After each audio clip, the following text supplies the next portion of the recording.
Hello friends, higher mathematics के इस YouTube channel में आप लोगों का स्वागत है। आज के इस लेक्चर में हम लोग डिवाइजर या फैक्टर के बारे में पढ़ने वाले हैं कि डिवाइजर किसे कहेंगे, उसी को फैक्टर भी किसे कहेंगे। ठीक है, तो आइए देखते हैं इसका डेफिनेशन क्या दिया हुआ है।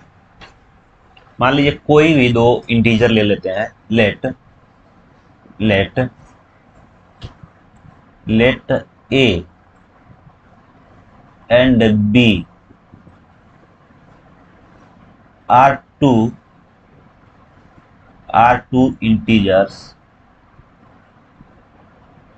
integers such that b not equal to 0।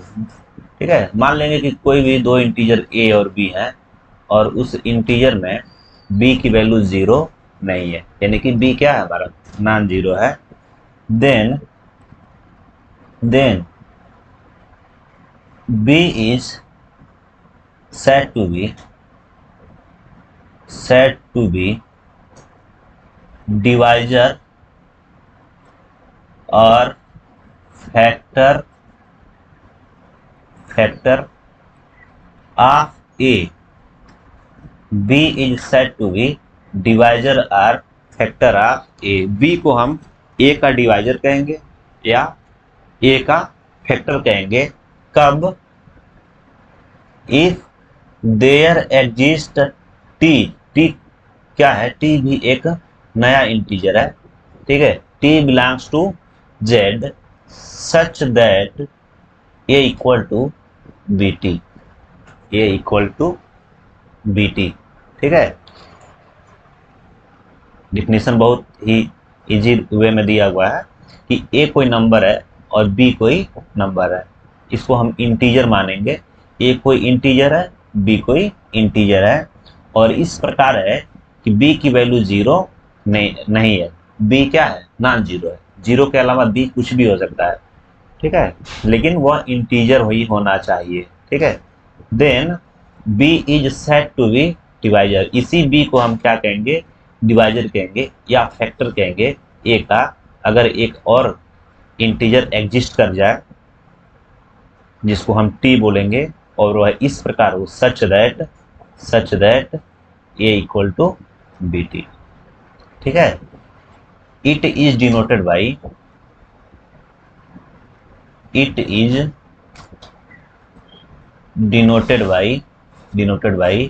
b। ये डिवाइड्स, ये इसको क्या बोलेंगे? डिवाइड्स, b डिवाइड्स a, यानी कि b is divisor of a। ठीक है, एग्जाम्पल अगर इसका हम देखें, एग्जाम्पल के रूप में अगर देखते हैं, एग्जाम्पल अगर देखें तो कोई भी नंबर ले लेते हैं। जैसे मान लीजिए 12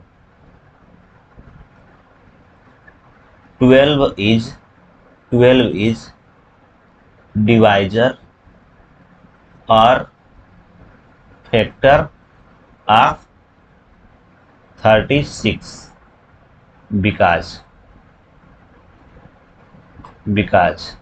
12 को 36 का डिवाइजर या फैक्टर कहेंगे। क्यों? क्योंकि 36 को हम क्या लिख सकते हैं? 12 इंटू 3। ठीक है, अब देखिए ये जो है यहाँ पर where a equal to 36, b equal to 12 and t equal to 3। ये सारे के सारे जो ये नंबर होंगे 36, 12, 3, ये सब के सब क्या है? Belongs to z। ये सब के सब इंटीजर है। 36 भी इंटीजर है, 12 भी इंटीजर है, ठीक है, और 3 भी इंटीजर है। ठीक है ना। थोड़ा सा बात कर लेंगे आपकी आखिर में इंटीजर होता क्या है, सेट ऑफ इंटीजर है क्या। तो सेट ऑफ इंटीजर को हम डिनोट करते हैं जेड से, कैपिटल जेड से डिनोट करते हैं। सेट ऑफ इंटीजर को हम डिनोट करेंगे कैपिटल जेड से। Capital Z equal to set of, इसको ऐसे भी काट दिया जाता है थोड़ा सा, इसको हम कहेंगे set of integer, integer, set of integer. और ये डिफाइन कैसे होता है, ये प्लस माइनस एम के फॉर्म में होता है, प्लस माइनस एम के फॉर्म में होता है, और सच दैट ये जो एम की वैल्यू होती है वह होल नंबर होता है, ठीक है ना। ये होल नंबर है, एम की वैल्यू क्या है, होल नंबर है। होल नंबर आप जानते होंगे 0 1 2 3 4 5 एंड सो ऑन को क्या कहेंगे, होल नंबर कहेंगे। नेचुरल नंबर किसे कहेंगे, 1 2 3 4 5 6 7 8 एंड सो ऑन को नेचुरल नंबर कहा जाएगा, ठीक है ना। इसको हम अगर सही फॉर्म में लिखना चाहते हैं तो हम ऐसे लिखेंगे, क्या, plus minus 0 plus minus 1 plus minus 2 plus minus 3, ठीक है, ये एंड सो ऑन, ये इनफाइनाइट तक चला जाएगा, ठीक है ना। ये सेट ऑफ इंटीजर होता है। उसके बाद हम बात करेंगे आखिर में b को 0 क्यों ले रहे हैं, ये b नॉट इक्वल टू 0 क्यों हो रहा है। देखिए अभी इस वाले एग्जाम्पल को हम अगर टच करें तो देखेंगे हम, ये हमारा यही चीज ऐसे हम लिखना चाहें 36 और यहाँ पर क्या लिखेंगे 12, और यहाँ पर क्या होगा, कितने टाइम में कट रहा है, 3 टाइम में, यहाँ हो जाएगा 36 और ये रिमाइंडर 0 आएगा हमारा, ठीक है, कोसेंट हमारा 3 होगा। अब ये बताइए अगर हम इस b की जो वैल्यू है, b, यही तो b है, 12b है, और ये हमारा t है, और ये क्या है, a है, ठीक है। अगर b की वैल्यू हम 0 कर लें, यानी कि 12 की जगह पे अगर 0 हम मान लें, तो 0 से डिवाइड करेंगे 36 को, तो क्या आंसर मिलेगा, 0 से डिवाइड करेंगे जब 36 को तो ये अनडिफाइन हो जाएगा, तो अनडिफाइन हो जाएगा तो फैक्टर और डिवाइजर होने की बातें नहीं होगी, ठीक है। इसलिए हम b को क्या लेंगे, नॉट इक्वल टू 0। अगर b को डिवाइजर कहना चाहते हैं या b को फैक्टर कहना चाहते हैं तो b की वैल्यू क्या होनी चाहिए, नॉन जीरो होनी चाहिए, यानी कि 0 के अलावा वह कोई भी इंटीजर हो, इसी के अंदर से, ये जो दिया हुआ है ना इसी के अंदर से होना चाहिए, ठीक है। आइए हम आगे बात करेंगे एसोसिएट्स के बारे में कि एसोसिएट किसे कहते हैं। एसोसिएट, एसोसिएट, इसका डेफिनेशन क्या दिया हुआ है, बहुत ही इजी है, 2 non zero integers, 2 non zero integers,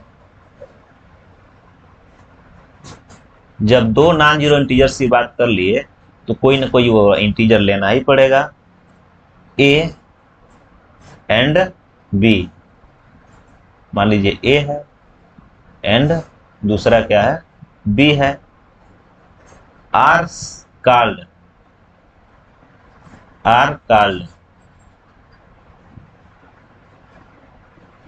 associates if a divides b and b divides a and b divides a, ठीक है। अब यहाँ पे थोड़ा सा सोचने वाली बात है, दो इंटीजर हैं, पहला a है और दूसरा b है, ठीक है। अब आप बताइए,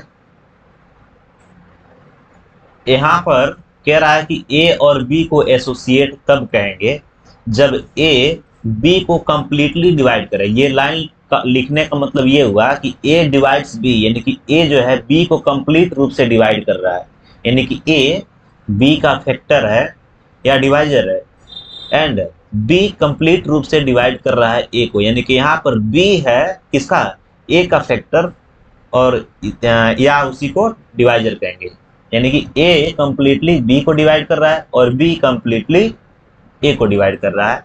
तो यहाँ पर पॉसिबिलिटी हम चेक करना चाहते हैं। अब बताइए कि कोई भी दो इंटीजर ए एंड बी हैं और ए बी को डिवाइड कर रहा है और बी ए को डिवाइड कर रहा है, तो दोनों को क्या होना चाहिए, या तो ए इक्वल टू बी हो, ठीक है, या तो a equal to minus b हो, या minus a equal to b हो। इसको हम एग्जाम्पल के माध्यम से अगर चेक कर लेंगे तो और बेहतर होगा। मान लीजिए यहाँ पर ए की वैल्यू 5 दिया है, बी की वैल्यू 5 दिया है। तो यहाँ देखेंगे ए डिवाइड कर रहा है बी को, यानी कि 5 को डिवाइड कर लेगा, या एंड बी डिवाइड कर रहा है ए को, यानी कि यही 5 इस 5 को डिवाइड कर रहा है। ये तो हमारा ट्रू है। लेकिन इसमें एक और पॉसिबिलिटी बनेगी, अगर इफ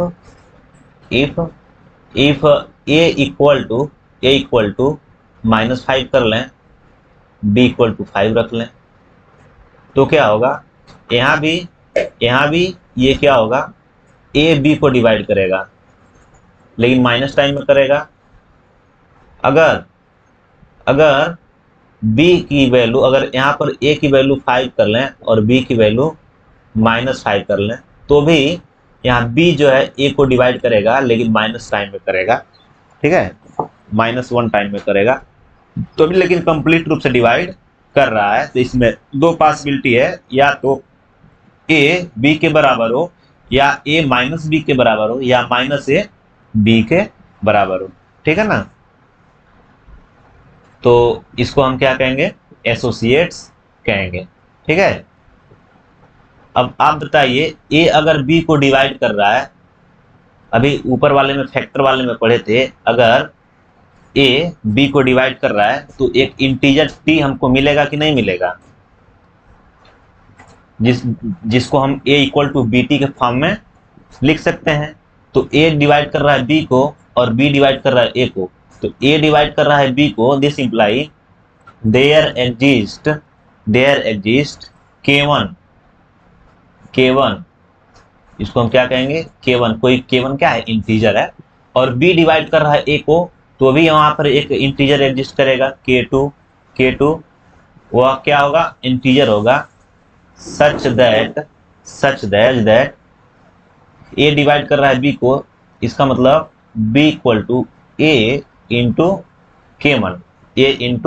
K1, और यहाँ से B डिवाइड कर रहा है A को, यानी कि A को हम क्या लिख सकते हैं, B इंटू K2 लिख सकते हैं, B इंटू K2। यहाँ देखिए, यहाँ से कंक्लूजन भी आप लिख सकते हैं, B इक्वल टू A केवल लिखा है, इसका मतलब ये जो A होगा B को पूर्ण रूप से डिवाइड करेगा, ठीक है। यहाँ B जो है A इक्वल टू BK2 लिखे हैं, तो B जो है A को पूर्ण रूप से कंप्लीटली डिवाइड करेगा, ठीक है। तो B A का फैक्टर है, यहाँ A B का फैक्टर है। नाउ इस A को लेके चलिए, इस A को, तो A की वैल्यू क्या दिया हुआ है,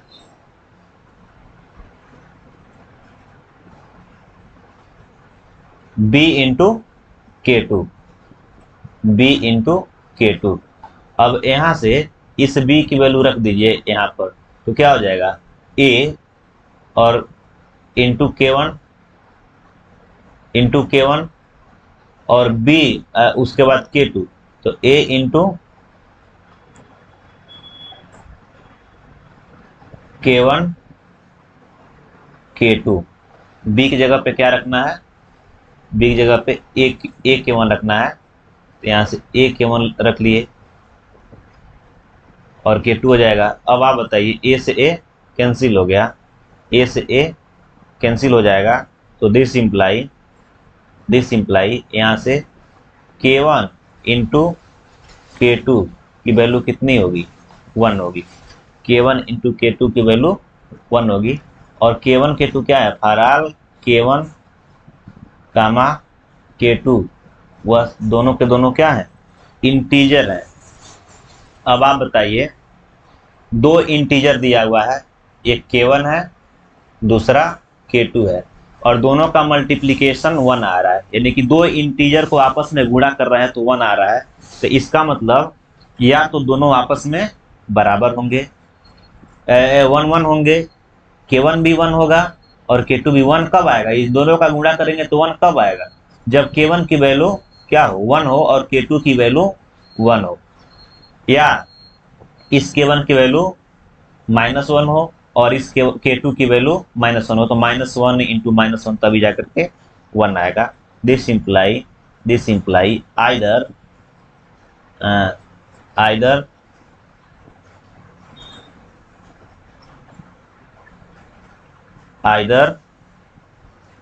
K1 equal to K2 equal to 1, या तो K1 K2 की वैल्यू कितनी होगी? 1 होगी, तभी तो K1 K2 का मल्टीप्लाई करेंगे तो 1 आएगा।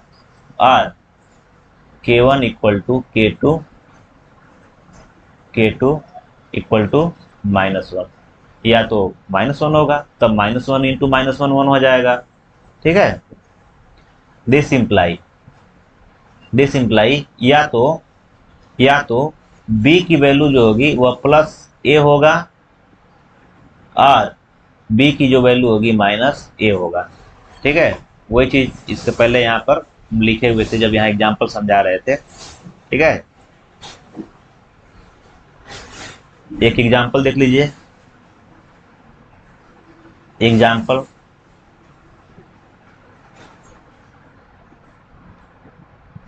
एग्जाम्पल 5 is associates of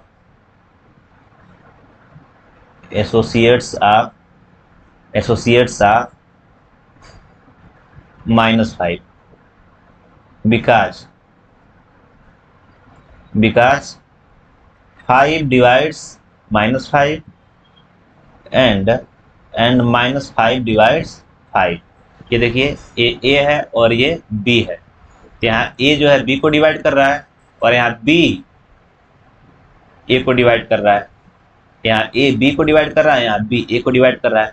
और डेफिनेशन हमारा यही कहता है कि दो इंटीजर a और b एसोसिएट तभी कहे जाएंगे जब a b को डिवाइड करे और b a को डिवाइड करे। ठीक है, तो फ्रेंड्स आज के इस लेक्चर में बस इतना ही, फिर मिलते हैं अगले लेक्चर में नए टॉपिक के साथ।